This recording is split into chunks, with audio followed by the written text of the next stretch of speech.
Oke, teman-teman. Nah, ini materi di week keempat, minggu keempat ini tentang feature extraction dan juga similarity measures, tetapi by distance ya. Untuk similarity measures di sini akan saya bagi dua, yaitu di week keempat ini yaitu similarity measures by distance, based on distance gitu ya. Kemudian untuk di week keenam gitu ya, di week keenam itu adalah similarity measures based on coefficient. Oke, saya lanjutkan kalau begitu gitu ya. Di sini terkait dengan feature extraction gitu ya. Apa itu feature extraction? Kalau sebelumnya kita belajar tentang pre-processing, ya maka hasil dari pre-processing itu ya yang kemarin ada stemming, ada stop work, kemudian ada tokenisasi dan seterusnya gitu ya. Nah, sebenarnya gitu ya hasil dari pre-processing itu masih berupa data yang belum terstruktur, teman-teman. Ya, datanya masih belum terstruktur sehingga kalau kita melakukan pencarian gitu ya, kalau kita membangun search engine, kita melakukan pencarian terhadap data yang belum terstruktur ini, maka gitu ya, maka kita akan mengalami kesulitan. Ya bukan kesulitan sebenarnya gitu ya, tapi proses pencarian yang dibutuhkan itu menjadi lebih lama gitu ya. Nah, bagaimana cara membuat hasil dari pre-processing tadi yang kita pelajari di week sebelumnya menjadi lebih terstruktur? Ya, salah satu cara yang bisa digunakan adalah indexing. Ya, indexing juga sudah kita bahas di pertemuan sebelumnya. Gitu ya. Itu adalah salah satu teknik gitu ya, salah satu teknik bagaimana membuat suatu data hasil preprocessing itu dari yang tidak terstruktur menjadi terstruktur ya menggunakan indexing. Ya, tapi apa kelemahannya dari indexing gitu ya? Apa kelemahannya dari pemrosesan indexing yang nanti akan kita bahas lebih lanjut terkait dengan similarity measures. Ya, kita harus mengukur gitu ya, mengukur nilai kedekatan gitu ya. Search engine itu kan kita sebenarnya mengukur nilai kedekatan antara keyword gitu ya, keyword pencarian kita dengan apa? Dengan data-data yang kita miliki. Nah, kan intinya kan adalah seperti itu. Nah, kalau kita hanya menggunakan indexing gitu ya, kalau kita hanya menggunakan indexing biasa seperti yang kita pelajari sebelumnya gitu ya. Nah, maka kita tidak bisa melakukan proses perhitungan similarity measure itu. Gitu ya. Jadi datanya hanya dari tidak terstruktur menjadi terstruktur, sudah situ aja, stop sampai di situ gitu ya. Tapi untuk perhitungan similarity measures gitu ya. Nah, perhitungan similaritas di sini kita tidak bisa melakukan itu. Gitu ya. Sehingga gitu ya. Nah, sehingga apa yang bisa dilakukan? Yang bisa dilakukan adalah feature extraction. Kita mengekstraksi lagi fiturnya gitu ya. Kemarin minggu yang lalu saya sampaikan bahwa fitur dari suatu dokumen teks itu adalah kata. Suatu kata-kata gitu ya, atau kita bisa menyebut sebagai term ya. Mungkin bahasa lainnya gitu adalah term gitu ya. Nah, term itu atau kata-kata itu, nah bagaimana kita bisa lakukan perhitungan secara matematis, yaitu kita harus ekstraksi lebih lanjut. Ya, atau bahasa lainnya gitu ya, bahasa kerennya, bahasa lainnya selain feature extraction itu adalah feature weighting. Kita berikan bobot ya, fitur-fitur yang kita miliki kita bobotkan di sini. Ya, kita berikan bobot-bobot tertentu, kita berikan nilai-nilai tertentu di dalamnya agar bisa kita lakukan perhitungan matematis. Gitu ya. Nah, kalau kita berbicara dengan dokumen teks, maka fiturnya apa? Ya, seperti yang saya sampaikan sebelumnya, yaitu adalah term atau kata. Nah, kalau kita berbicara terkait dengan misalkan gambar atau citra, gitu ya. Nah, itu maka fiturnya apa? Misalkan fiturnya dalam berupa nilai RGB, red, green, blue. Ya, ini mungkin bagi teman-teman yang mengambil peminatan DSAI gitu ya, nanti akan belajar lebih lanjut di sini di mata kuliah Digital Image Processing. Ya, terkait dengan RGB gitu ya, bagaimana mengekstrak suatu gambar gitu ya, mengekstrak nilai RGB-nya, kemudian nilai RGB-nya nanti bisa diolah lebih lanjut begitu, seperti itu. Ya, untuk di mata kuliah ini kita fokus ke kata atau term gitu ya, atau word gitu ya, seperti itu. Nah, tujuannya dari feature extraction atau feature weighting itu apa? Gitu ya. Jadi untuk menentukan gitu ya, menentukan fitur tersebut atau kata atau term tersebut dia bisa merepresentasikan suatu dokumen itu seberapa jauh. Gitu ya, tujuannya adalah itu, dan tentu saja tujuannya adalah agar dia bisa dilakukan perhitungan secara matematika atau secara statistik di sini, begitu. Nah, metode gitu ya, metode yang sering digunakan gitu ya, kalau kita berbicara dengan pemrosesan teks itu adalah TF-IDF, term frekuensi dan inverse dokumen frekuensi. Jadi untuk metode TF IDF ini jadi terdiri dari dua bagian sebenarnya teman-teman. Ada term frekuensi dan inverse dokumen frekuensi. Ya, apa itu term frekuensi? Nah, ini kita bahas di sini gitu ya. Yang pertama, term frekuensi itu mengindikasikan adalah kemunculan suatu term atau kemunculan suatu kata di dalam suatu dokumen. Ya, jika suatu kata gitu ya, jika suatu kata itu sering muncul gitu ya, sering muncul di dalam suatu dokumen, maka kata tersebut itu bisa merepresentasikan dokumen tersebut. Gitu ya. Ini prinsipnya hampir mirip-mirip seperti kalau kalian belajar di database gitu ya. Tidak sama gitu ya, tapi mirip gitu ya. Seperti kalau kalian belajar di database itu kan ada istilahnya namanya primary key gitu ya. Ada suatu tabel, ada primary key, kemudian ada datanya apa di sini. Di mana primary key tujuannya apa? Tujuan dari primary key, tujuan dari primary key itu kan adalah agar gitu ya, agar dia sebagai pembeda gitu ya, sebagai pembeda antara data satu dengan data yang lain. Ya, sama seperti misalkan kalian di sini adalah punya NRP gitu ya. NRP kalian kan pasti kan berbeda ya dari kalian dengan teman-teman yang dari teman-teman kalian atau kakak tingkat kalian bahkan kalau ada kakak tingkat yang sudah lulus gitu ya, NRP-nya tetap masih ada, tetap tersimpan, tidak akan dihapus.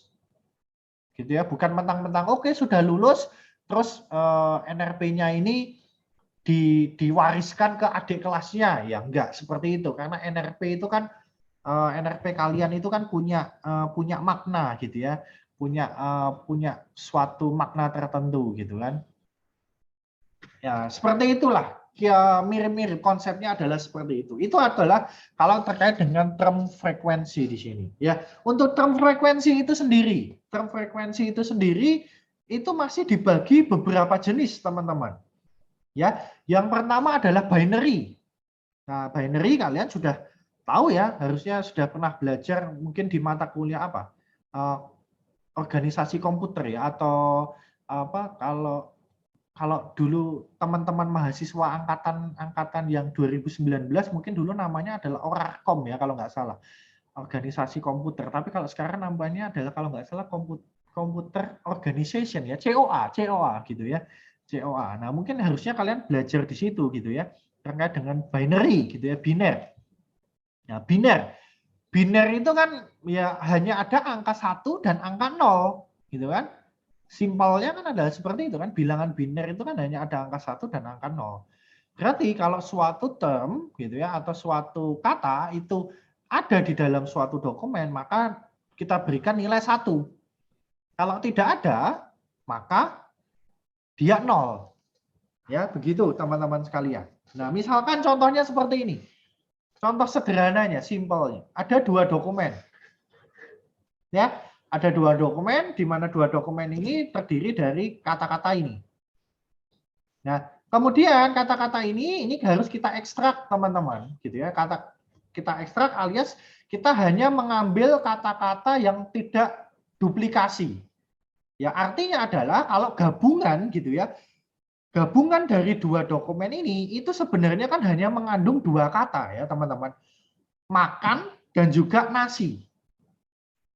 Ya, sebenarnya gabungan dari dua dokumen ini kan hanya terdiri dari dua kata, yaitu makan dan juga nasi. Di dokumen 1, kata makannya itu diulangi 2 kali. Gitu ya, di dokumen 2 hanya 1 kali.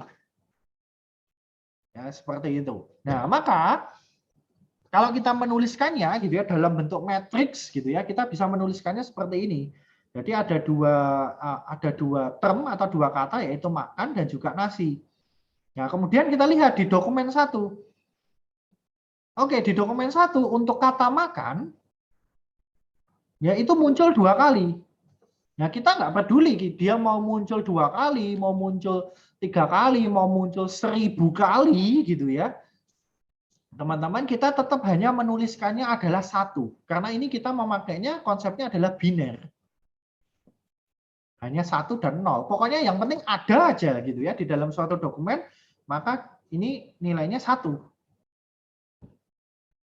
Ya, untuk di dokumen 2 sama. Nilainya adalah 1. Ini kalian nggak perlu perhatikan yang ini ya. Ini adalah potongan dari slide selanjutnya gitu ya. Di dokumen 2 dia 1. Begitu cara membacanya. Kemudian nasi. Nasi itu di dokumen 1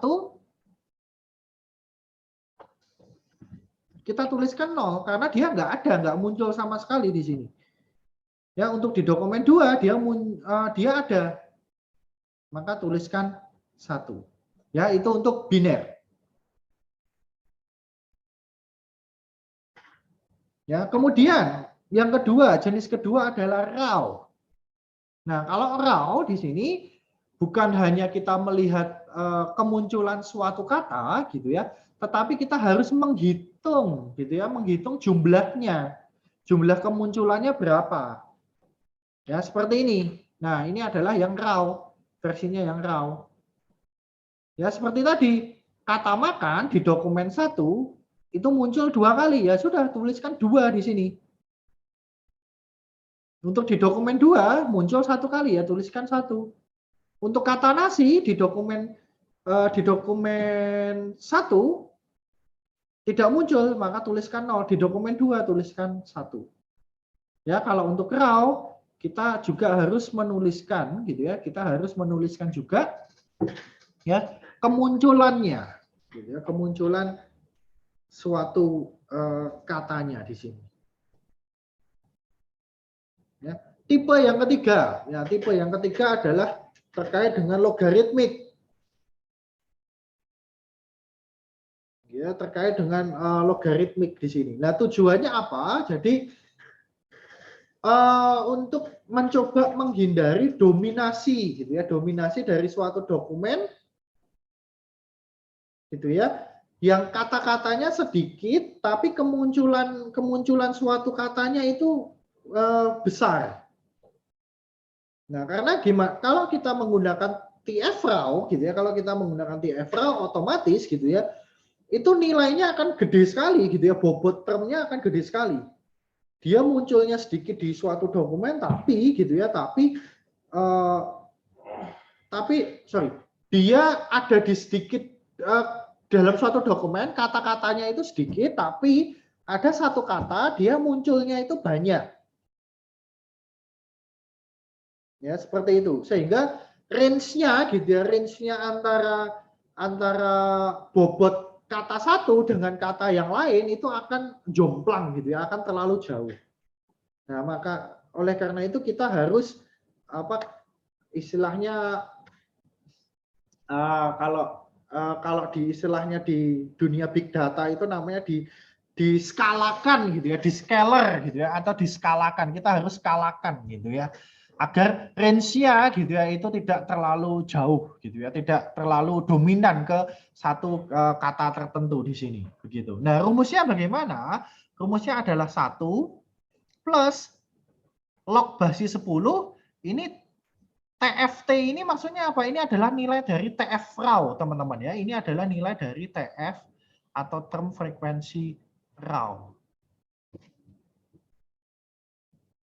Begitu. Ingat konsep dari logaritma ya teman-teman. Saya nggak perlu ngajarin lagi ya.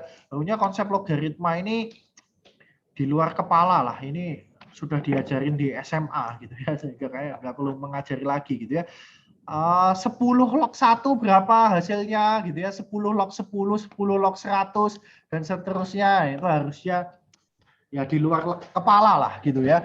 Itu kan sudah zaman SMA dulu gitu ya. Seperti itu. Nah, itu tapi rumus ini bisa dilakukan jika kondisinya apa? Jika nilai TF raw-nya itu lebih dari 0. Kalau dia ternyata 0 atau kurang dari 0, nah, nggak mungkin ya kurang dari 0 gitu ya, tapi minimal kan 0 gitu ya. Nah, kalau 0 ya maka dia akan 0 juga nilai TF logaritmiknya. Seperti itu. Ya. Sehingga kalau misalkan ada suatu term yang nilai TF raw-nya 0, maka nilai TF logaritmiknya juga 0. Kalau 1, maka dia 1. Ya, mengapa? Karena 1 plus 10 log 1, 10 log 1 itu berapa? 0 kan? Berarti 1 plus 0, 1. Kalau 2, 1,3. Ya, coba silakan kalian dihitung dengan kalkulator gitu. 10 log 2 hasilnya berapa? Hasilnya 0,3 sekian gitu ya. Tapi kalau dibulatkan jadi 0,3. Jadi 1 plus 0,3 jadi 1,3. Nah, kalau misalkan ekstrimnya gitu ya. Ekstrimnya itu adalah ada suatu kata nilai TF raw-nya itu 1000. Nah, maka kalau menggunakan logaritmik dia akan menjadi 4.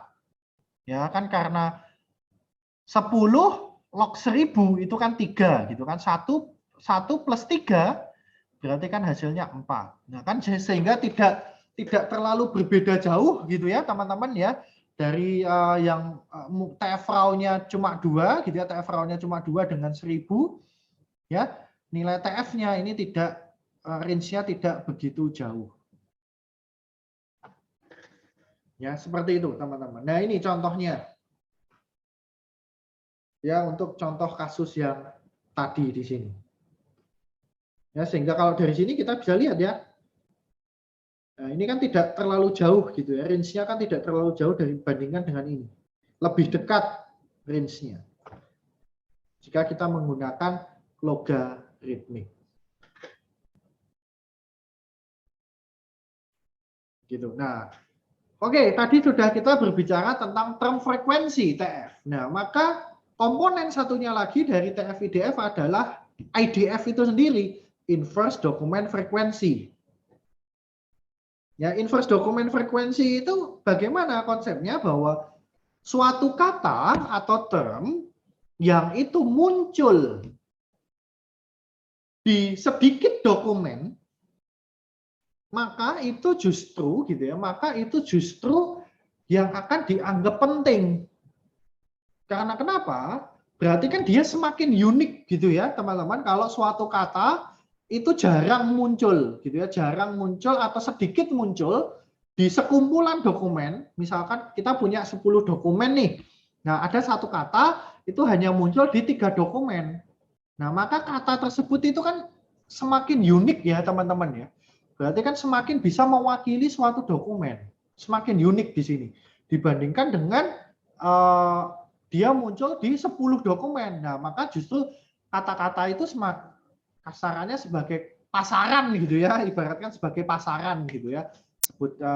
Saya menyebutnya seperti itu, kata-kata yang pasaran ya, seperti itu ya. Kalau dimuncul itu kan semakin eksklusif gitu ya, semakin eksklusif maka semakin baik di sini. Nah, konsepnya seperti itu. Ya, barang itu kan juga sama ya di kehidupan kita sehari-hari. Barang itu semakin antik gitu ya, semakin semakin dia langka gitu ya, maka kan harganya semakin mahal. Barang-barang yang limited edition gitu ya, misalkan sepatu gitu ya, sneakers gitu ya, sneakers yang limited edition gitu ya, itu kan harganya kan lebih mahal daripada yang sneaker yang umum gitu ya, model-modelnya umum gitu, itu kan lebih murah. Ya. Konsepnya sama seperti ini gitu ya. Nah, justru term-term gitu ya atau kata-kata yang dia itu semakin eksklusif gitu ya, semakin limited edition di sini gitu ya, maka Nah, harganya semakin mahal. Bobotnya harusnya semakin tinggi di sini. Ya, seperti itu konsepnya dari IDF atau Inverse Document Frequency. Ya, rumusnya seperti apa, teman-teman, gitu ya. Rumusnya adalah seperti ini, log gitu ya, log D.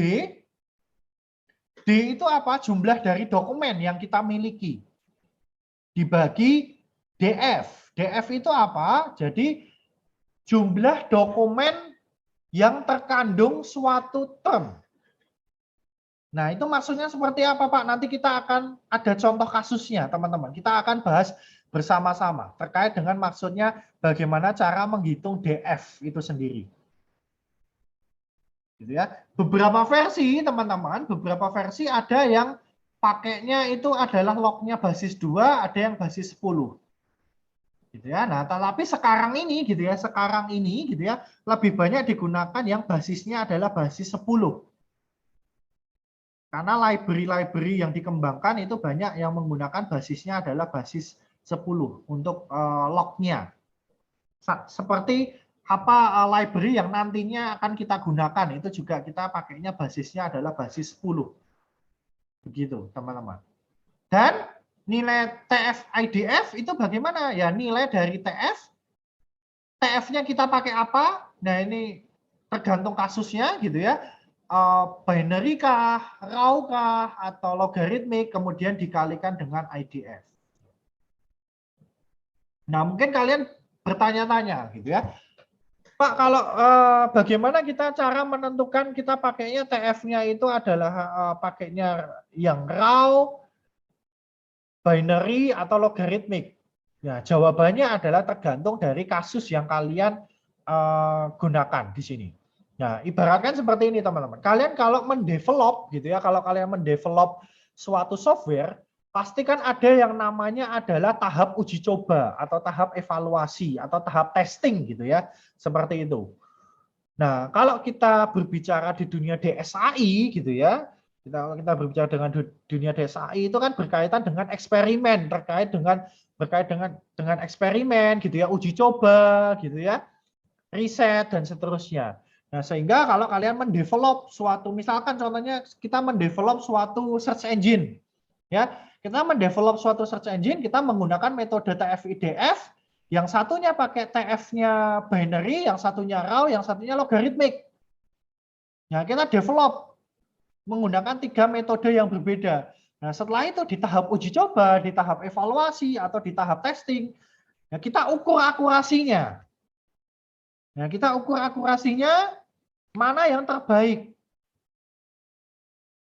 Nah, itulah yang nanti akan digunakan untuk versi finalnya gitu ya, versi finalnya dari aplikasi yang akan kalian launching di situ. Ya, begitu teman-teman. Ini terkait dengan TF IDF di sini. Nah, ini gitu ya, teman-teman. Kita hitung di sini ya. Coba kita ya. Oke, bagaimana cara menghitungnya di sini? Ya, sebelumnya gitu ya, sebelumnya kita harus tahu dulu nilai DF-nya ya. Sebenarnya kita harus tahu dulu nilai DF dari kata-kata makan dan ternyata ada jagung juga ya. Ya, tambah jagung, nggak masalah gitu ya. Nah, nilai DF gitu ya, itu dihitung dari mana? Kemunculan suatu kata gitu ya, kemunculan suatu kata di berapa dokumen di sini. Nah, cara melihatnya paling gampang itu adalah melihat dari TF raw-nya, teman-teman. Ya, melihat dari TF raw-nya. Oke, kita melihat TF raw-nya dari dokumen 1. Untuk kata makan, nilainya 0 atau tidak? Oh, ternyata tidak 0. Oke, dia ternyata tidak 0. Untuk di dokumen 2, ternyata dia juga tidak 0. Maka untuk DF-nya, ya, untuk kata makan itu adalah 2.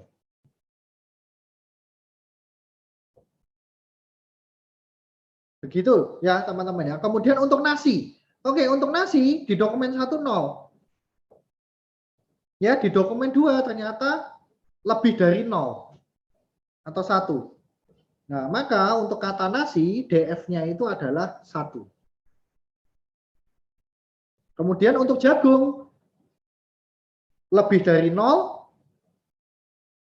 0. Maka untuk jagung DF-nya itu adalah 1.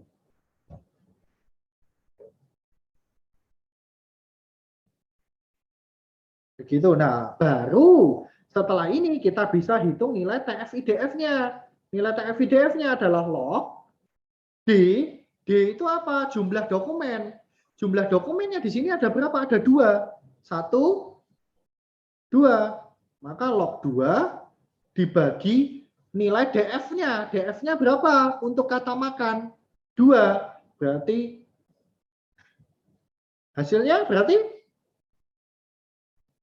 nilai IDF-nya adalah 0. Ya kan? Karena log 10 log 1 itu kan 0, maka nilai IDF-nya adalah 0.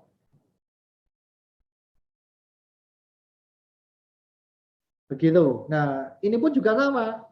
Berarti log 2 dibagi 1, hasilnya 0,3. Ini 0,3. Ya, jumlah dokumennya, jumlah total dokumen yang dimiliki dibagi nilai DF-nya. Jagung pun juga sama, berarti log 2 dibagi 1. Hasilnya 0,3. Seperti ini. Ya, oke. Kemudian untuk TF IDF-nya, oke. Untuk TF IDF-nya, kalau saya lihat di sini, maka gitu ya, ini TF-nya ini memakai raw ini teman-teman. Ya, untuk TF-nya ini untuk kasus yang ada di sini ini memakai raw. Maka nilai TF IDF-nya ya bagaimana? Tinggal nilai TF dikalikan IDF ya. Maka untuk dokumen 1 untuk kata makan itu nilai TF IDF-nya berapa? Berarti 2 dikali 0, hasilnya 0. Di dokumen 2, 1 dikalikan 0, hasilnya 0. Untuk kata nasi, di dokumen 1, 0 dikalikan 0,3, hasilnya 0. Di dokumen 2, 1 dikalikan 0,3, hasilnya 0,3. Begitu juga untuk yang jagung ya. 1 dikali 0,3 hasilnya 0,3. Nah, ini 0 dikalikan 0,3 hasilnya 0. Ya, begitu untuk nilai TF IDF. Oke, saya lanjut. Nah, untuk hasil perhitungan TF IDF tadi, setelah itu, nah ini baru kita bisa gunakan di bagian similarity measure di sini. Ya, kita bahas dulu yang based on distance. Ya, similarity measure. Ya, kalau kita berbicara terkait dengan search engine, maka kan dia kan akan mengukur gitu ya, mengukur similaritas antara apa? Antara query atau keyword gitu ya, keyword pencarian yang kita masukkan dengan sekumpulan dokumen yang ada. Similaritasnya bagaimana? Ya, itu yang akan menentukan gitu ya. Itu yang akan menentukan urutan gitu ya, urutan dari yang ditampilkan di search engine kita. Ya, misalkan contohnya di Google ini. Nah, misalkan contohnya ini ya. Nah, ini KBBI Mendikbud di sini. Contoh sederhananya. Keywordnya seperti ini. Nah, urutannya, kenapa kok yang ditampilkan kok urutan pertamanya seperti ini, keduanya seperti ini, dan seterusnya. Nah, ini berdasarkan apa? Ya, berdasarkan gitu ya, hasil perhitungan similaritas antara keyword dengan dokumen-dokumen yang ada di sini. Nah, urutannya, ya itu ditentukan dari hasil perhitungan similaritas yang dilakukan oleh sistem. Ya, begitu. Oleh karena itu, gitu ya, teman-teman. Oleh karena itu, ya ini menjadi bagian yang penting, gitu ya, bagian yang penting dari information retrieval, gitu ya. Itu merupakan bagian yang penting di sini. Ya, bagian similarity measure ini. Bukan yang lain tidak penting gitu ya. Yang lain penting juga gitu ya, tetapi yang paling penting gitu ya, ya ini adalah di bagian similarity measure ini. Ya, seperti tadi yang saya sampaikan di awal, untuk similarity measure atau calculation-nya itu dibagi dua, based on distance dan juga koefisien. Ya, untuk distance, ya itu kita akan bahas di pertemuan kali ini. Untuk yang koefisien kita bahas di pertemuan week ke-6 setelah quiz di week ke-5. Gitu ya. Oke, untuk yang based on distance, ada beberapa metode. Itu masih dibagi beberapa metode lagi gitu ya. Yang pertama adalah Euclideans. Nah, basicnya gitu ya. Basicnya dari Euclideans adalah ya rumus Pythagoras. Ya, rumus Pythagoras. Kalau kalian mengetahui segitiga gitu ya. Segitiga itu kan ya seperti ini kan. Nah, ini kan misalkan bentuknya segitiga gitu ya. Nah, segitiga siku-siku terutama gitu ya, terutama segitiga siku-siku untuk Pythagoras. Berarti kan kalau Pythagoras itu kan mencari nilai diagonalnya. Itu kan seperti itu, teman-teman. Ya, rumusnya bagaimana? Rumusnya adalah akar dari sigma. Ya, tahu sigma ya, teman-teman ya. Penjumlahan gitu ya. Penjumlahan dari perkalian dari perhitungan ini. W kaki minus W kj dikuadratkan. W kaki itu apa? W kaki itu adalah bobot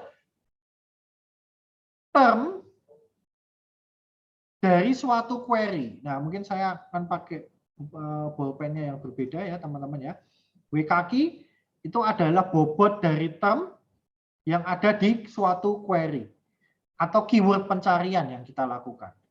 Kalau WKJ itu adalah bobot term atau kata dari dokumen yang kita miliki. Bagaimana penggunaan rumusnya nanti akan kita lihat bersama-sama ya, teman-teman ya. Akan saya coba praktekkan di sini bersama-sama. Oke, yang selanjutnya adalah Manhattan atau bisa disebut adalah city block. Gitu ya. Nah, karena ini terinspirasi oleh jalanan di kota Manhattan gitu ya, di USA sana gitu ya. Karena kan bentuknya adalah seperti kalau dilihat dari atas itu kan seperti blok-blok gitu ya. Seperti itu. Nah, ini kalau dari tadi rumus Euclidean ya. Ini kan rumus Euclidean yang warna garis warna orange gitu ya. Kalau Manhattan nah, adalah yang bagian ininya. Ya, rumusnya bagaimana? Sigma absolut ini tanda mutlak gitu ya. W kaki minus W kj. Ingat ya tanda mutlak. Jadi kalau hasilnya misalkan seperti ini, ya tanda mutlak ini kan hasilnya kan adalah 2, bukan minus 2 ya. Nah, ini basic matematika ya. Harusnya kalian ya tahulah ya. Ya, tanda mutlak gitu ya. Mutlak itu fungsinya seperti untuk apa gitu ya. Ya, seperti itu. Ya, itu untuk Manhattan. Nah, kemudian untuk Minkowski. Nah, Minkowski ini sebenarnya apa ya? Seperti bentuk umum gitu ya, bentuk umum dari Euclidean dan juga Manhattan. Nah, rumusnya seperti ini, teman-teman ya. Sigma absolut W kaki minus W kj pangkat P. Nah, kemudian hasil sigmanya ya, hasil sigmanya kemudian dipangkatkan 1/P. Ya, mengapa? Kalau dia P-nya 2, maka dia sebenarnya adalah gitu ya, bentuk umum dari Euclidean itu sendiri. Ya, kalau P-nya 2, oke, P2. Berarti kan ini kan 1/P. Ya. Pangkat 1/2 itu kan sama dengan akar. Betul kan, teman-teman kan ya? Kan berarti kan pangkat 1/2 itu kan setara dengan akar. Nah, berarti kalau P-nya 2 itu kan sama aja dengan rumus Euclidean. Gitu kan? Akar dari sigma W kaki minus W kj kuadrat. Nah, tapi kan nggak ada tanda absolutnya, Pak, kalau tadi di Euclidean. Ya, tapi kita bermain dengan logik ya, teman-teman, gitu ya. semua nilai negatif kalau dipangkatkan itu kan hasilnya akan positif. Dipangkat 2 maksud saya. Ya kan? Semua bilangan negatif kalau dipangkatkan 2 hasilnya kan pasti positif. Ya kan? Minus 3 dipangkatkan 2 hasilnya kan 9. Positif kan? Jadi kan sebenarnya nggak guna juga gitu kan untuk tanda absolut jika P-nya itu 2 karena sama seperti Euclidean gitu ya. Kalau P-nya 1, nah maka kan dia kan seperti Manhattan. Ya kan? Ini kalau P-nya 1, ya misalkan saya hapus dulu ya. Nah, misalkan P-nya itu adalah 1. Ini P-nya 1, ini P-nya juga 1. Nah, maka kan kayak Manhattan gitu kan.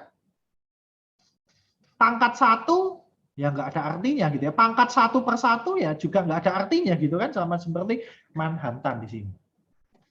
Nah, nilai P-nya, nah itu ditentukan bagaimana? Ditentukan adalah jumlah dari query yang kita masukkan. Ya, kalau seperti tadi contohnya KBBI Mendikbud, nah maka ini P, kalau kita pakai Minkowski, nah ini P-nya sama dengan 2. Ya, kalau keywordnya jumlahnya 6, ya berarti ya P-nya adalah 6 begitu. Ya. Kemudian Canberra. Nah, mirip seperti Manhattan, cuma perbedaannya adalah ada pembaginya di sini. Ada penyebutnya. Yaitu adalah absolut WKQ plus WKJ.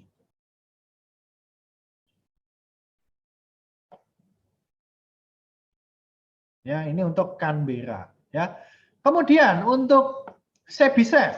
Nah, Chebyshev itu adalah gitu ya. Ini sebenarnya hampir mirip-mirip seperti Cityblock atau Manhattan, cuma gitu ya.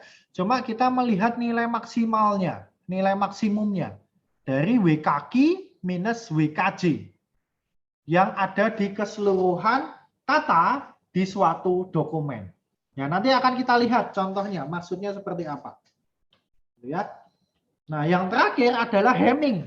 Nah, Hamming ini khusus digunakan hanya jika kalian menggunakan pembobotannya menggunakan TF binary.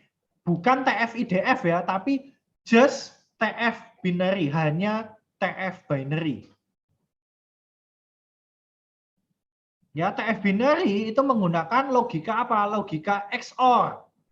Teman-teman. Dia menggunakan gerbang logika XOR. Gerbang logika XOR itu bagaimana? Gitu ya, bagaimana contohnya? Misalkan ini adalah query, ini adalah suatu dokumen, misalkan dokumen 1 gitu ya. Nah, oke. Ini adalah nilai TF binary-nya, teman-teman. Ya, ini adalah nilai TF binary-nya. Nah, kalau gerbang logika XOR itu gampangnya adalah seperti ini, teman-teman. Kalau ini sama, maka itu hasilnya 0. Ya, misalkan dia 1, 1, atau misalkan ini deh, 0, 0. Maka dia hasilnya 0. Kalau dia beda di sini, misalkan seperti ini, 0, 1, atau 1, 0, gitu ya, maka dia hasilnya 1. Nah, gitu aja, gerbang logika XOR itu gitu. Ya, kemudian Hamming distance-nya apa ya? Ini tinggal dijumlahkan aja, di sum aja. Ini kita tinggal sum, maka hasilnya kan adalah 3. Begitu, itu untuk Hamming distance. Nah, ini kita masuk ke case study-nya, teman-teman. Kita lihat, kita masuk ke case study-nya. Oke, kita masuk ke case study-nya. Ya. Oke, misalkan ada 4 dokumen di sini, teman-teman, gitu ya. Ada 4 dokumen seperti ini. Ya. Kemudian ada query. Query-nya adalah kenaikan harga. Nah, dari penelitian-penelitian sebelumnya gitu ya, maka query ini gitu ya, itu harus dimasukkan ke perhitungan TF IDF-nya. Kalau kita menggunakannya TF-IDF ya teman-teman ya, kita harus memasukkan ini ke dalam feature extraction-nya. Nah, maka kalau kita lakukan perhitungan TF-IDF, maka seakan-akan gitu, seakan-akan kita memiliki 5 dokumen. Ya, dokumen 1, dokumen 2, dokumen 3, dokumen 4 plus query itu sendiri. Nah, begini teman-teman. Nah, ini misalkan contohnya seperti ini. Oke. Nah, ya, seperti tadi ya yang saya sampaikan. Nah, ini untuk kata-katanya ini diekstrak terlebih dahulu gitu ya.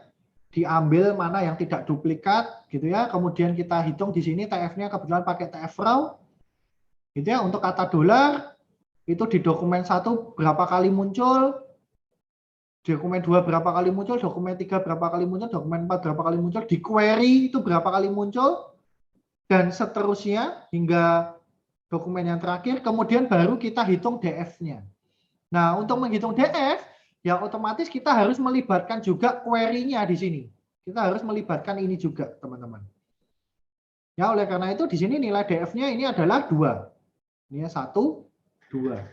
Untuk kata naik, ada 1, 2, 3, 4. Yang bukan 0 gitu ya. Sekali lagi untuk nilai DF itu kita hitung mana nilai TF term frekuensi yang bukan 0. Jumlahnya ada berapa? Nah, itu kita hitung di sini. Itu akan menjadi nilai DF. Nah, kemudian baru hitung nilai IDF-nya. Nah, untuk nilai IDF-nya berarti kan log 5. Mengapa 5? Karena terdiri dari 1, 2, 3, 4, 5. Karena query itu juga ikut dihitung di dalamnya. Maka log 5 dibagi DF-nya. Ya, hasilnya seperti ini. Untuk nilai IDF-nya. Ya, kemudian baru kita hitung nilai TF-IDF-nya. Ya, TF dikalikan IDF. Nah, baru di sini. Nah, kita gunakan. Coba saya berikan contoh gitu ya. Nah, mungkin saya stop dulu biar bersih gitu ya. Oke. Yang pertama adalah bagaimana berarti kita mengukur yang pertama, kita ingin mengukur ya similaritas kita yang pertama ingin pakai Euclidean dulu. Nah, maka similaritas antara dokumen 1 dengan query itu menghitungnya bagaimana? Nah, menghitungnya itu kan adalah akar gitu kan? Sigma ya. Sigma W kaki dikurangi WKJ kuadrat. Ya, gitu kan? Berarti kan kita lihat dulu, sorry teman-teman, sorry. Nah, oke. Maka di sini kita fokus dulu. Gitu ya, fokus dulu ke mana? Misalkan kita menggunakannya nilai TF-IDF, kita fokus dulu ke nilai TF-IDF yang ada di dokumen 1 dengan query.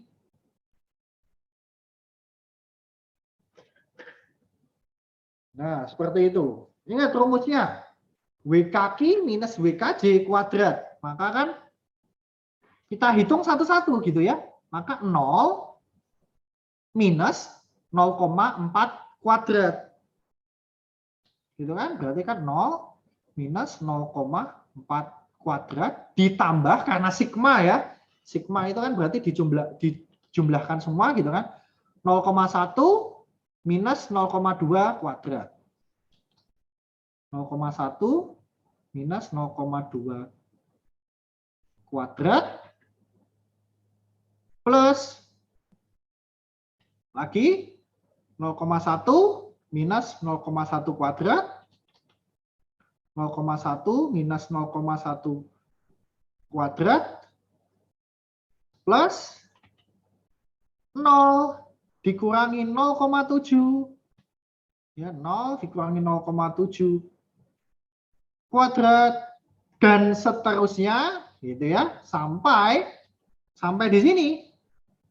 Paling bawah 0 dikurangi 0 dikuadratkan. 0 dikurangi 0 dikuadratkan. Begitu. Nah, itu tinggal dihitung hasilnya nanti berapa. Nah, untuk yang similaritas dokumen 2 dengan query, nah itu seperti apa? Ya sama juga. Berarti untuk kali ini kita fokuskan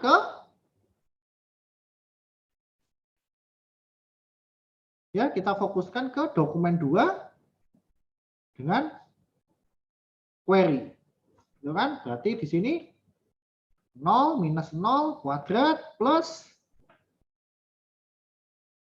ya 0,1 0,2 berarti 0,1 minus 0,2 kuadrat plus 0,1 0,1 gitu ya.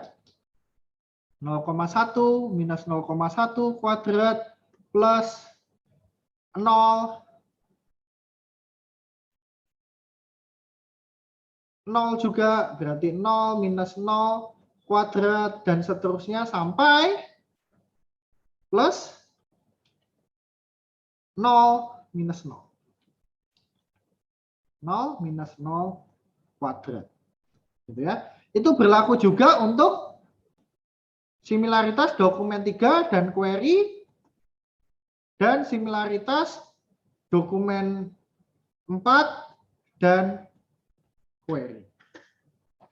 Begitu. Hasil perhitungannya bagaimana? Nah, ini sebenarnya masuk ke implementasi, tapi saya tunjukkan di sini ya. Nah, ini misalkan contohnya gini ya, Euclidean. Nah, kalau dari hasil perhitungan seperti ini, teman-teman, berarti kalau kita membuat suatu search engine, ya ingat, ini kan kita kan based on distance ya, teman-teman ya, based on distance. Ya. Distance itu kan jarak. Berarti kalau semakin kecil jaraknya, maka dia akan semakin similar. Ya, seperti itu. Nah, kemudian, kalau kita menggunakan metode Euclidean hasilnya seperti ini, maka seharusnya gitu ya, seharusnya kalau kita membuat suatu search engine, maka yang ditampilkan paling atas itu adalah dokumen 4 dulu, baru dokumen 2, gitu ya. Kemudian dokumen 1, baru dokumen 3. Karena urut gitu ya, dari yang kecil ke besar. Yang ada di sini. Ya, urut dari kecil ke besar.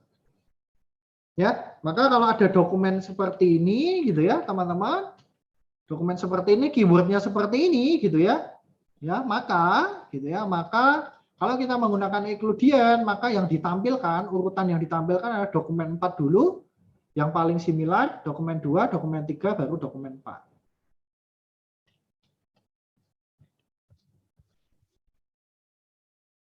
Ya, seperti itu. Itu untuk Euclidean. Nah, bagaimana untuk Manhattan? Ya, kalau Manhattan, nah berarti tinggal saya ubah di sini gitu ya. Ubahnya nggak banyak-banyak. Nggak ada kuadrat toh. Nah, kalau Manhattan, nah ingat rumusnya. Rumusnya Manhattan itu kan, sebentar ya.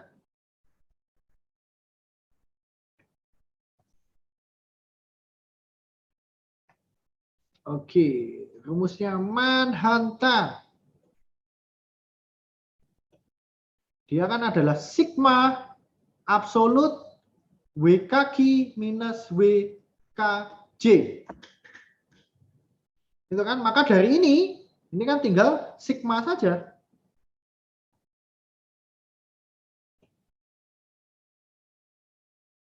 Kok sigma ya, sorry. Absolut. Ya, diabsolutkan. Nah, ya hasil perhitungannya seperti ini. Nah, kalau menggunakan Manhattan, maka urutannya, ya kalau kita menggunakan Manhattan ya, maka kan urutannya di sini, maka D4 dulu gitu ya, kemudian D2, D1, dan D3. Nah, kebetulan sama gini ya, sama Euclidean dan Manhattan. Ini karena kebetulan mungkin dokumennya sedikit gitu ya. Kalau dokumennya banyak mungkin bisa berbeda. Oke, setelah Manhattan, apa ya tadi ya, Minkowski. Ya, Minkowski karena kalau dari kasus kita gitu ya, kasus kita ini kan query-nya ini kan 2. Nah, maka P-nya 2. Kalau P-nya 2 ya sama seperti Euclidean. Ya, begitu kan? Minkowski. Nah, kalau Canberra. Nah, Canberra tinggal ditambahkan pembaginya di sini. Nah, berarti kan kalau Canberra, nah, maka kan Canberra kan jadi seperti ini kan. W kaki plus W kaki. Kan ini sigmanya panjang ya, sigma panjang. Mungkin saya hapus dulu. Nah, ini kan Canberra.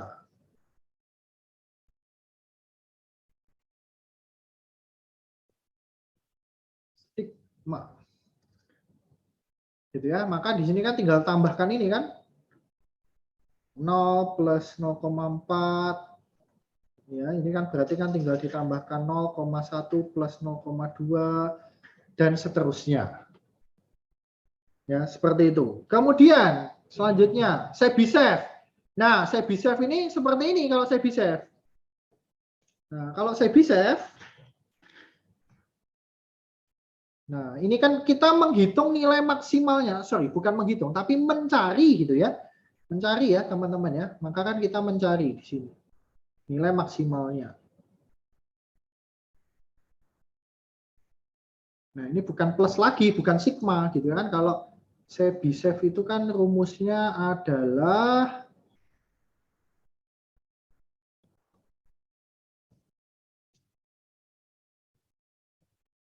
Chebyshev. Kan maksimum dari W kaki minus W kj. Nah, maka ini dilihat teman-teman. Kan banyak perhitungan nih di sini. Nah, dari perhitungan-perhitungan ini, mana nilai maksimalnya? Nah, ya, dari perhitungan W kaki minus W kj, gitu ya. Nilai maksimalnya, nah itu berapa? Nah, misalkan contohnya, nah ini, misalkan ini ada suatu apa ya, suatu contoh khusus ya. Misalkan contohnya kasus kita tadi, kalau kita menggunakan Chebyshev, semuanya hasilnya sama di sini 0,7. Semuanya sama, hasilnya 0,7. Nah, kalau seperti ini itu bagaimana Pak urutan dari tampilannya kalau di search engine gitu ya. Ya, maka tampilannya ya urutkan aja dari D1, D2, D3, D4 gitu aja.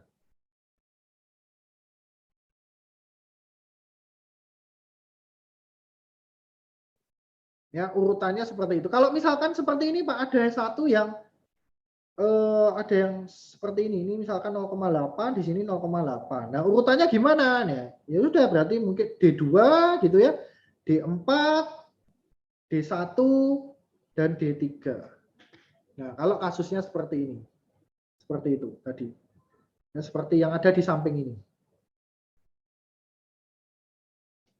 Begitu, teman-teman. Itu tadi untuk Chebyshev ya. Untuk Hamming ya, kalau untuk Hamming maka kita tidak menggunakan ini, teman-teman. Ya kan sekali lagi kalau kita pakai Hamming itu hanya berlaku untuk TF raw. Untuk TF binary.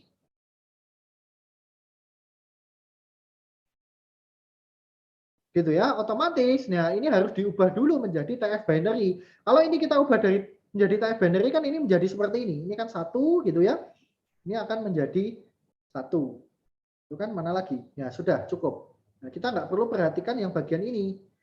Ini kalau untuk Hamming. Gitu kan? Kalau untuk Hamming, ya kalau untuk Hamming,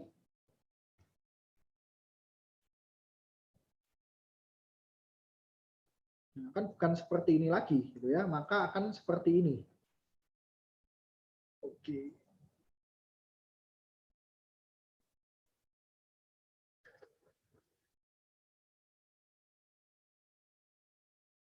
Oke, kalau untuk Hamming, gitu ya. Nah, kalau untuk Hamming di sini ya maka dibandingkan misalkan dokumen satu di sini, gitu ya, dengan query.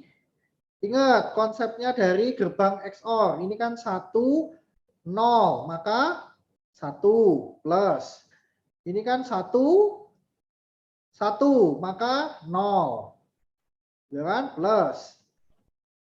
1, 1, maka 0. Plus. 1, 0, maka 1. Plus. 1, 0, maka 1. Plus. 0, 0. Ya, maka 0 plus dan seterusnya sampai plus berapa ini? Plus 0. Ya, dan dihitung hasilnya. Begitu juga untuk dokumen 2, 3, 4. Baru nanti diurutkan. Gitu ya. Teman-teman, nah ini kita memakai namanya library namanya PHP ML atau PHP Machine Learning di sini. Nah, untuk dokumentasinya gitu ya. Dokumentasinya ini bisa kalian lihat di link berikut ini. Nah, ini salah satu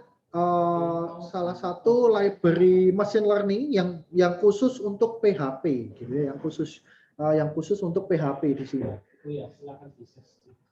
Ya, begitu teman-teman sekalian. Ya. Oke. Nantinya teman-teman gitu ya, saya sudah menyediakan library PHP ML di ULS, jadi silakan kalian bisa download gitu ya. Nah, kok hasilnya PHP AI Pak? Nah, sama aja ya. Intinya adalah sama aja. Gitu. Ada yang menyebutnya PHP ML, machine learning gitu ya, ada yang menyebutnya PHP AI, tapi intinya adalah sama saja gitu ya. Setelah kalian download gitu ya, maka otomatis kalian pindahkan ke ke folder yang ada di htdoc kalian yang ada di week sebelumnya. Jadi kita lanjutkan aja ya dari folder-folder yang sudah ada. Ya, kalian paste, kemudian kalian ekstrak gitu ya, ekstrak here saja, maka di sini kalian akan melihat folder namanya PHP AI di sini. Ya, nantinya teman-teman harus kalian pindahkan ke folder vendor. Kalian pindahkan ke folder vendor. Nah, ini kebetulan punya saya sudah ada sebelumnya gitu ya. Ya, maka saya yes to all aja gitu ya. Move and replace gitu ya. Seperti itu. Nah, kemudian kalian buat satu file PHP ya, namanya adalah similarity.php. Tapi similarity PHP-nya ini jangan kalian masukkan ke folder vendor ya, teman-teman ya, tapi di luarnya folder vendor. Jadi di luar di folder utama kalian. Jangan kalian masukkan di folder vendor ya, untuk yang file similarity.php-nya.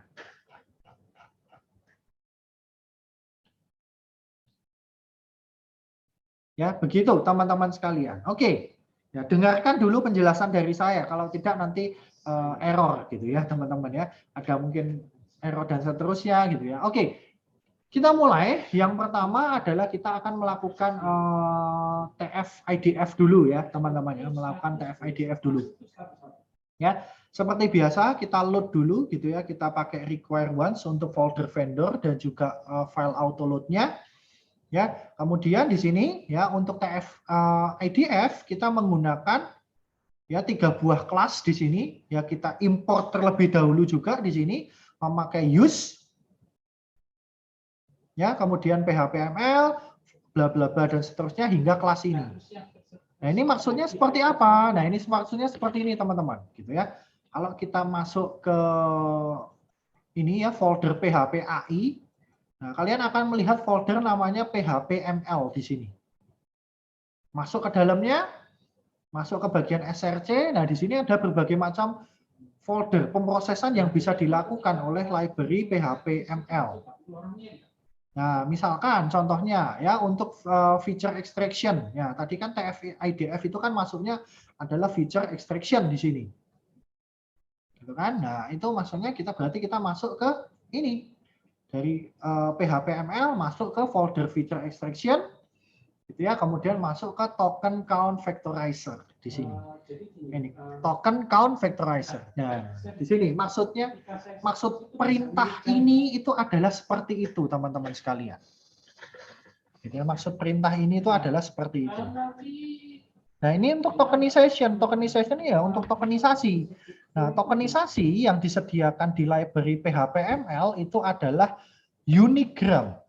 Ya, maka dia akan ditoken, gitu, ditokenisasi berdasarkan apa? Berdasarkan spasi di sini, white space. Ya, untuk yang pertama ini adalah fungsinya untuk apa? Untuk menghitung term frekuensi. Nah, untuk khusus library PHP-ML, teman-teman, khusus untuk library PHP-ML, term frekuensi yang digunakan adalah TF-raw. Bukan binary, bukan logaritmik. Nah, kalau kita pengen pakai binary, pengen pakai logaritmik gimana, Pak? Ya, kita harus memodifikasi gitu ya, memodifikasi dari apa? Dari coding kita, dari library PHP-ML kita bisa modifikasi di dalamnya. Gitu ya. Nah, ini tadi untuk tokenisasi Unigram. Nah, kalau ini, ini untuk perhitungan TF IDF-nya gitu kan. Setelah kita menghitung TF-raw-nya, maka selanjutnya kita menghitung nilai TF IDF-nya. Ya, kalian jangan perhatikan dulu bagian yang ini ya, teman-teman ya. Oke. Kita masuk di sini. Yang pertama adalah kita menyiapkan sampel datanya dulu ya. Sampel datanya itu kita samakan seperti studi kasus kita. Ya, seperti studi kasus ini. Nah, kita samakan di sini. Tapi tentu saja kata-kata yang ada di sini itu sudah melalui proses preprocessing. Ya, ini hanya contoh sederhananya. Ya, ini buat teman-teman yang angkatan 2020, ini bentuknya adalah array ya, teman-teman ya. Bentuknya adalah array. Ya, sampel data ini bentuknya adalah array. Di indeks 0, isinya apa? Isinya dokumen 1. Indeks 1 isinya dokumen 2. Indeks 2 isinya dokumen 3. Indeks 3 isinya dokumen 4. Dan indeks yang keempat isinya adalah apa? Query-nya. Nah, ini adalah query-nya. Kita letakkan di indeks paling terakhir, teman-teman. Begitu.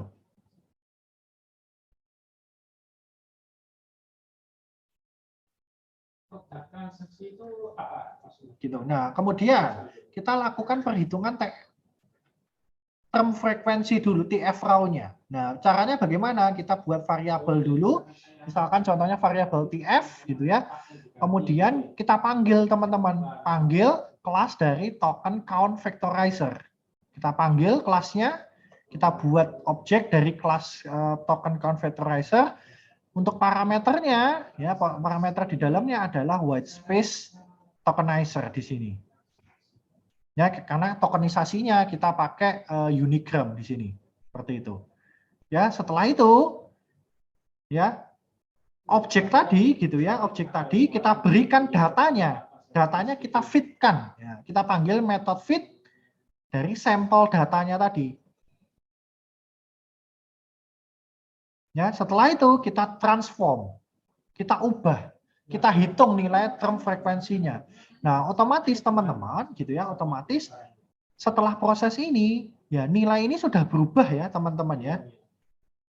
Nah, misalkan contohnya seperti ini, apa namanya, dari awalnya yang dia isinya berupa string di sini, ya kalau sudah melalui proses ini, ya sudah melalui proses ini, maka ini berubah, datanya sebenarnya sudah berubah, teman-teman. Nah, berubahnya maksudnya seperti apa? Nah, kalian bisa bermain-main. Nah, ini untuk pengetahuan baru juga ya, mungkin bagi teman-teman angkatan 2020. Kalau di PHP gitu ya, kalau kita pengen melihat isi dari suatu array, kita bisa pakai namanya adalah printr. Nah, misalkan contohnya printr. Nah, parameternya apa? Array yang mau kita gunakan. Nah, ini misalkan juga kita mau printr juga bagian di sini, teman-teman. Kita copy.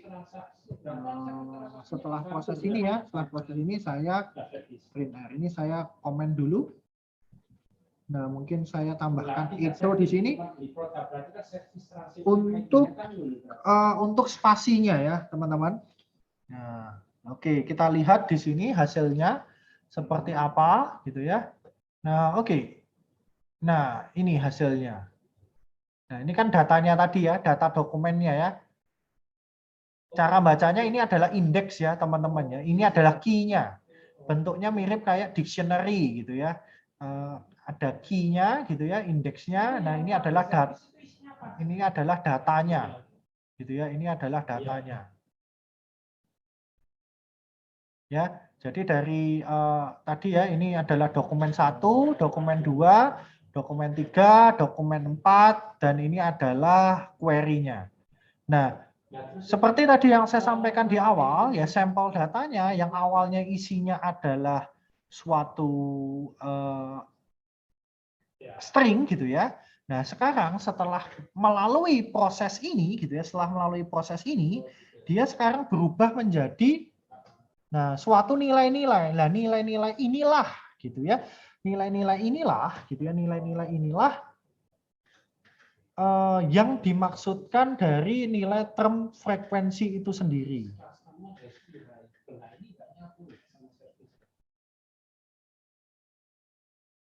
Ya, seperti itu. Nah, cara bacanya itu sebenarnya gimana sih, Pak? Gitu ya. Kalau kalian penasaran cara bacanya itu seperti apa, nah mungkin saya berikan seperti ini ya. Nah, ini saya berikan echo lagi di sini. Ya, setelah ini ya. Nah, ini saya print R vocabulary. Oke, nah. Saya masuk ke bagian vocabulary dulu ya. Vocabulary, get vocabulary. Ini maksudnya apa? Ini kita mendapatkan term-term gitu ya, term-term atau kata-kata hasil dari feature extraction yang kita lakukan.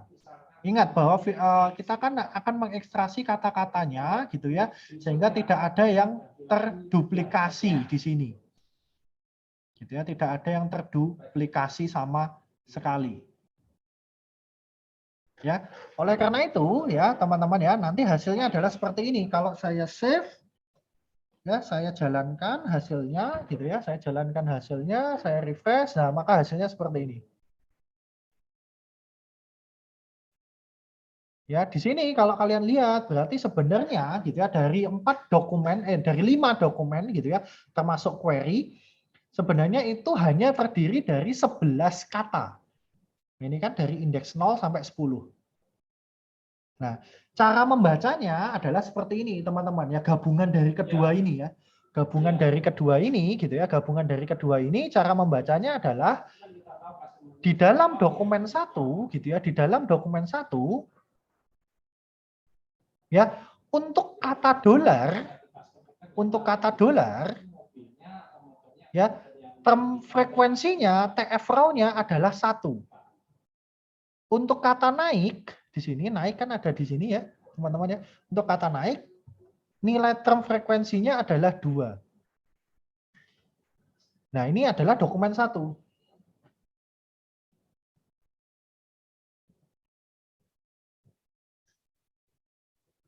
Gitu kan? Nah, untuk dokumen 2. Nah, dokumen 2 kan di sini kan.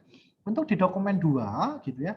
Untuk di dokumen 2 untuk kata naik, dolar itu term frekuensinya adalah 0. Untuk kata naik, term frekuensinya adalah 2 dan seterusnya.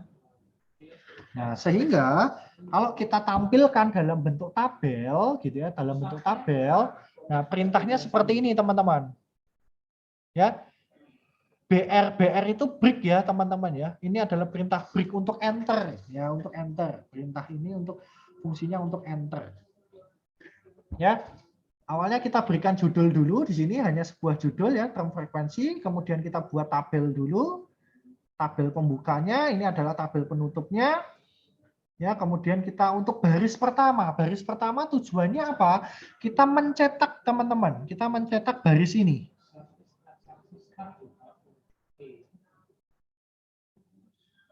Ya, kita cetak vocabulary-nya. Ya, awalnya kita cetak kosongan dulu ya, teman-teman ya.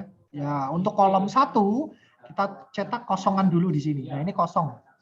Nah, kolom-kolom selanjutnya dari for each ini. Ya, dari array vocabulary tadi kita ambil ya, dari array vocabulary tadi kita ambil masing-masing datanya, masing-masing termnya di sini. Hasilnya seperti ini.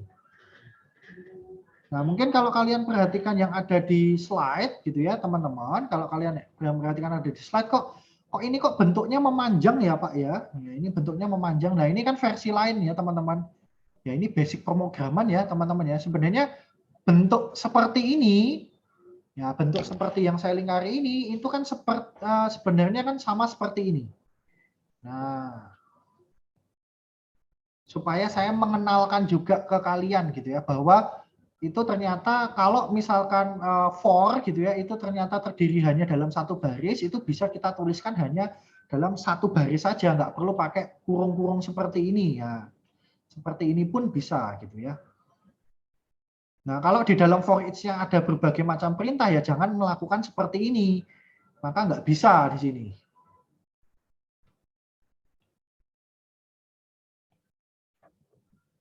Ya, seperti itu. Oke, selanjutnya. Ya, selanjutnya maka kita akan mengeprint gitu ya, mencetak angka-angka ini, data-data ini. Nah, bagaimana caranya gitu ya? Bagaimana caranya dari sampel data tadi? Nah, sampel data yang ini kan sudah berubah ya, teman-teman ya, sudah berubah menjadi nilai term frekuensi.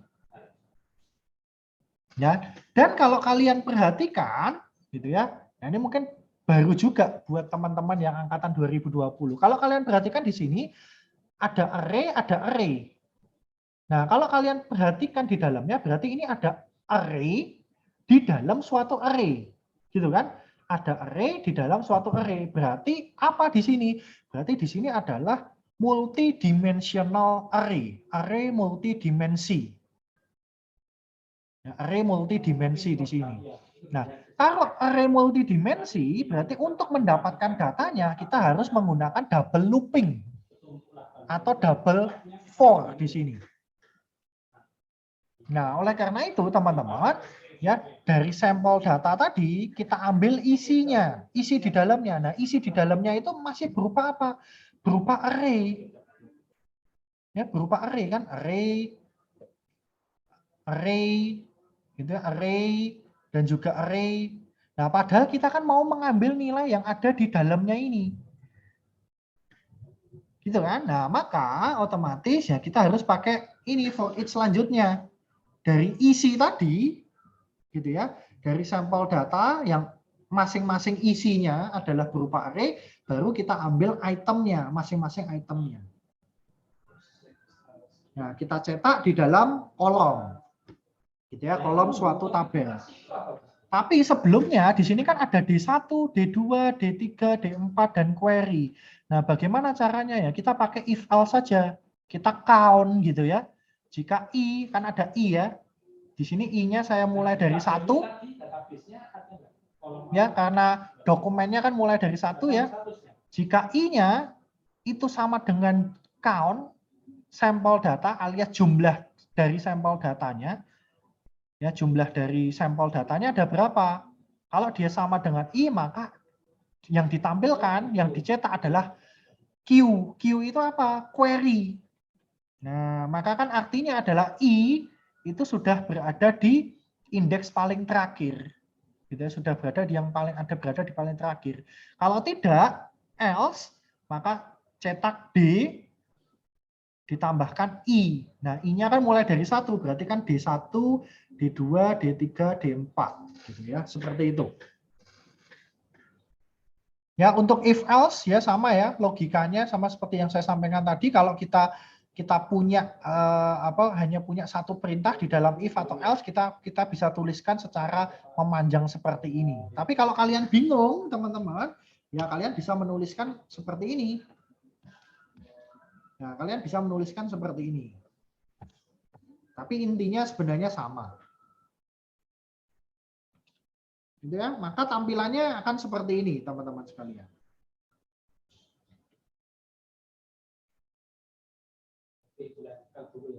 Ya, selanjutnya untuk TF-IDF ya prinsipnya sama, tinggal TF-IDF ya kita buat objek gitu ya dari kelas TF-IDF transformer. Ya, parameternya apa? Parameternya adalah sampel data, teman-teman. Langsung.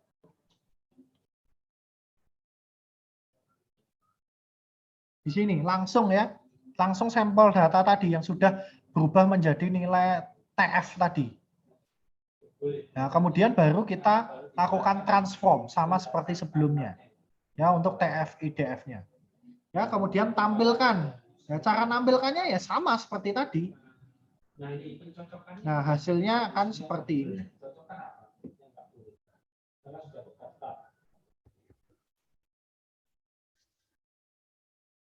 Ya, teman-teman sekalian. Oke. Terakhir terkait dengan perhitungan similaritas. Ya, ini kalian bisa lihat juga di bagian ini. Ya, di bagian link untuk distance ya. Kalau PHP-ML di sini gitu ya. PHP-ML, PHP Machine Learning dia hanya menyediakan saya tunjukkan ya, hanya menyediakan 1, 2, 3, 4, hanya menyediakan 4 metode, teman-teman. Dari apa yang kita bahas sebelumnya, jadi Canberra dan Hamming tidak terhandle di PHP-ML. Begitu. Nah, itu yang nanti akan jadi tugas kalian gitu ya, teman-teman ya. Nah, oke. Nah, bagaimana logikanya gitu ya, cara menggunakannya adalah yang pertama gitu ya, yang pertama teman-teman di bagian paling atas kalian harus menambahkan perintah ini.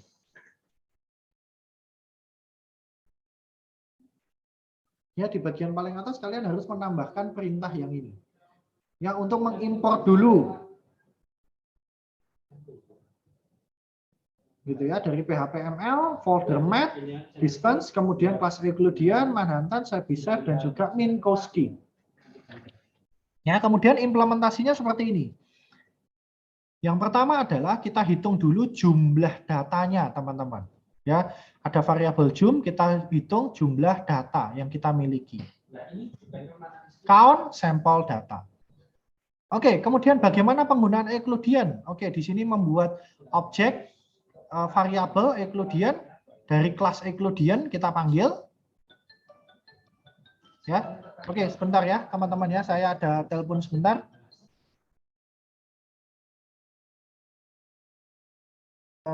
Telepon sebentar.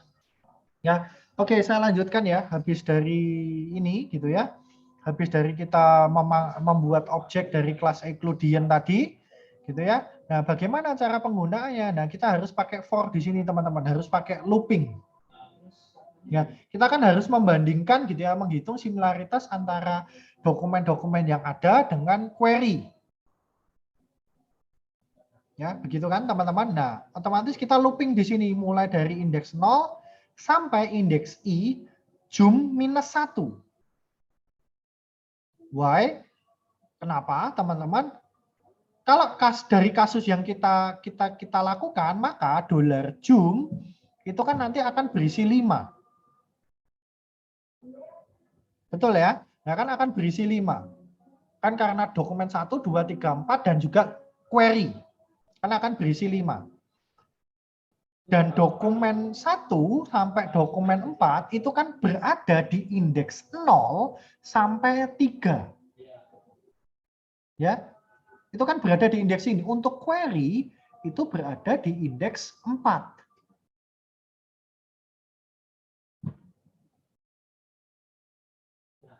Ya, otomatis ini itu akan di looping sebanyak 4 kali.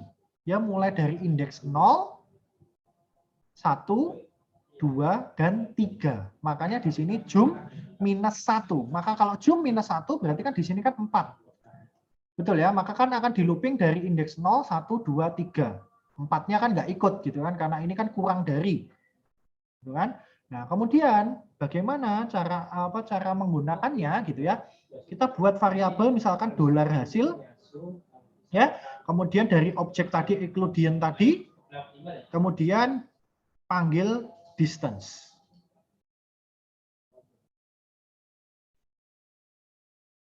Ya, kemudian di sini ini adalah gitu ya, ini adalah data dari dokumen kita mulai dari indeks ke I.